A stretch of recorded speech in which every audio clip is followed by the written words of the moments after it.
Hi friends, നമസ്കാരം. സമകാലികത്തിൻ്റെ മറ്റൊരു അധ്യായത്തിലേക്ക് എല്ലാവർക്കും സ്വാഗതം. ഇന്ന് ഞാൻ നിങ്ങളുമായി സംസാരിക്കുന്നത് ഏറെ സന്തോഷം നൽകുന്ന ഒരു വാർത്തയാണ്. കോവിഡ് മൂലമുള്ള പ്രയാസങ്ങൾ കണക്കിലെടുത്ത് ഓണക്കാലത്തും സംസ്ഥാനത്തെ 88 ലക്ഷത്തിലധികം വരുന്ന റേഷൻ കാർഡ് ഉടമകൾക്ക് സർക്കാർ സൗജന്യ കിറ്റുകൾ വിതരണം ചെയ്യാൻ വേണ്ടിയിട്ട് തീരുമാനിച്ചിട്ടുണ്ട്. 11 ഇനങ്ങളാണ് കിറ്റിൽ ഉണ്ടാവുക. അടുത്ത മാസം അവസാനത്തോടു കൂടിയിട്ട് ഇതിൻ്റെ വിതരണം നടക്കുമെന്നുള്ളതാണ് പറഞ്ഞിരിക്കുന്നത്. ഏകദേശം 450 കോടി രൂപയാണ് ഇതിനു വേണ്ടിയിട്ട് ചെലവഴിക്കുന്നത്. കിറ്റിൽ ഉണ്ടാകുന്ന 11 ഇനങ്ങളെന്ന് പറയുന്നത് പഞ്ചസാര 1 കിലോഗ്രാം, ചെറുപയർ അതല്ലെങ്കിൽ വൻപയർ 500 ഗ്രാം, ശർക്കര 1 കിലോഗ്രാം, മുളക് പൊടി, മല്ലിപ്പൊടി, മഞ്ഞൾപ്പൊടി, സാമ്പാർ പൊടി എന്നിവ 100 ഗ്രാമും, വെളിച്ചെണ്ണ അതല്ലെങ്കിൽ സൂര്യകാന്തി എണ്ണ, വെളിച്ചെണ്ണയാണ് എങ്കിൽ 500 മില്ലി ലിറ്ററും സൂര്യകാന്തി എണ്ണയാണ് എങ്കിൽ 1 ലിറ്ററും, പപ്പടം 1 പാക്കറ്റ്, അതോടൊപ്പം തന്നെ സേമിയ അതല്ലെങ്കിൽ പാലട 1 പാക്കറ്റ്, ഗോതമ്പ് നുറുക്ക് എന്നീ 11 ഇനങ്ങളായിരിക്കും നിങ്ങളുടെ കിറ്റിൽ നിങ്ങൾക്ക് ലഭിക്കാൻ പോകുന്നത്. ഇത് APL BPL വ്യത്യാസമില്ലാതെ കേരളത്തിനകത്ത് മുഴുവൻ റേഷൻ കാർഡ് ഉടമകൾക്കും ലഭ്യമാകുന്നു എന്നുള്ളതാണ് ഇതിൻ്റെ ഏറ്റവും പ്രത്യേകതയായ ഒരു കാര്യമെന്ന് പറയുന്നത്. കിറ്റുകൾ തയ്യാറാക്കുന്നതിന് വേണ്ടിയിട്ട് സാധനങ്ങൾ സംഭരിക്കുന്നതിനും അവ സൂക്ഷിക്കുന്നതിനും പാക്കിംഗ് സംവിധാനമെല്ലാം നടക്കുന്നതിന് കൂടുതൽ മുറികളും മറ്റു സൗകര്യങ്ങളുമെല്ലാം ഏർപ്പെടുത്തി അതിൻ്റെ പ്രവർത്തനം ആരംഭിച്ചിട്ടുണ്ട് എന്നുള്ളതാണ് സപ്ലൈകോ പറയുന്നത്.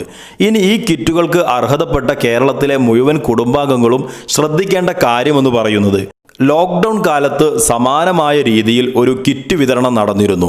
അപ്പോൾ സ്വാഭാവികമായിട്ടും ഏറെ വിജയകരമായിട്ടാണ് ആ കിറ്റ് വിതരണം നടത്തിയിരുന്നത്. അപ്പോൾ അതേ രീതിയിൽ തന്നെയായിരിക്കണം ഈ കിറ്റുകളുടെയും വിതരണമെന്ന് നമ്മൾ പ്രതീക്ഷിക്കേണ്ടത്. അങ്ങനെയാണ് എങ്കിൽ അടുത്ത മാസം റേഷൻ കാർഡ് നമ്പറുകളുടെയും കളറിൻ്റെയും അടിസ്ഥാനത്തിലായിരിക്കാം സ്വാഭാവികമായിട്ടും റേഷൻ കടകളിലൂടെ ഈ കിറ്റുകളും വിതരണം ചെയ്യുന്നത്. അപ്പോൾ ഏതെല്ലാം റേഷൻ കാർഡ് ഉടമകൾക്ക് എപ്പോഴാണ് കിറ്റുകൾ വാങ്ങേണ്ടത് എന്നതിനെ കുറിച്ച് കൃത്യമായ വിവരങ്ങൾ ഈ സമകാലികം യൂട്യൂബ് ചാനലിലൂടെ നിങ്ങളുടെ അടുത്തേക്ക് എത്തുന്നതാണ്. അതോടൊപ്പം തന്നെ നിങ്ങൾ വളരെയധികം ശ്രദ്ധിക്കേണ്ട കാര്യമെന്ന് പറയുന്നത്, കഴിഞ്ഞ സമയത്ത് കിറ്റുകൾ വിതരണം ചെയ്ത സമയത്ത് കിറ്റുകൾ ഡൊണേറ്റ് ചെയ്യാൻ വേണ്ടിയിട്ട് സർക്കാർ ഒരു സംവിധാനം ഒരുക്കിയിരുന്നു. അപ്പോൾ ആ ഒരു രീതിയിൽ തന്നെ ഈ കിറ്റുകളും ഡൊണേറ്റ് ചെയ്യാനുള്ള സംവിധാനം സർക്കാർ ഒരുക്കാനുള്ള സാധ്യത കൂടുതലാണ്. അങ്ങനെയാണ് എങ്കിൽ നിങ്ങളുടെ മൊബൈലിലേക്കോ അതല്ല എങ്കിൽ നിങ്ങളുടെ വാട്സപ്പ് നമ്പറുകളിലൊക്കെ ഇത്തരത്തിലുള്ള മെസ്സേജുകൾ, കിറ്റുകൾ ഡൊണേറ്റ് ചെയ്യാനുള്ള സൗകര്യത്തെക്കുറിച്ചുള്ള മെസ്സേജുകൾ വരാനുള്ള സാധ്യത കൂടുതലാണ്. അപ്പോൾ കിറ്റ് വിതരണത്തിൻ്റെ ആദ്യഘട്ടത്തിൽ നിരവധി ആളുകൾ എന്ത് മെസ്സേജാണ് വന്നത് എന്ന് അറിയാതെ ഓക്കെ എന്ന് അതല്ലെങ്കിൽ 1 എന്നൊക്കെ അമർത്തിയിട്ട് കിറ്റുകൾ നഷ്ടപ്പെടുന്ന സാഹചര്യം ആദ്യ കിറ്റ് വിതരണ സമയത്ത് ഉണ്ടായിട്ടുണ്ട്. അതുകൊണ്ട് തന്നെ അത് ആവർത്തിക്കാതിരിക്കാൻ വേണ്ടിയിട്ട് പ്രത്യേകം ശ്രദ്ധിക്കണം.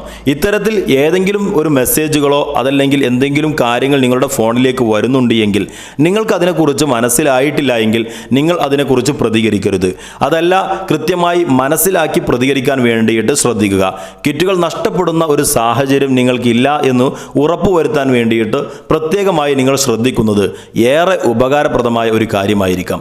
അപ്പോൾ ഇന്നത്തെ വീഡിയോയിലൂടെ ഞാൻ പറഞ്ഞിരിക്കുന്നത് ഓണക്കാലത്ത് സർക്കാർ നൽകുന്ന കിറ്റുമായി ബന്ധപ്പെട്ട വിവരങ്ങളാണ്. വീഡിയോ ഇഷ്ടമായെങ്കിൽ നിങ്ങൾ ലൈക്ക് ചെയ്യുക, ഷെയർ ചെയ്യുക, നിങ്ങളുടെ അഭിപ്രായങ്ങൾ, നിർദ്ദേശങ്ങൾ എല്ലാം കമൻറ്റ് ബോക്സിലൂടെ പറയുക.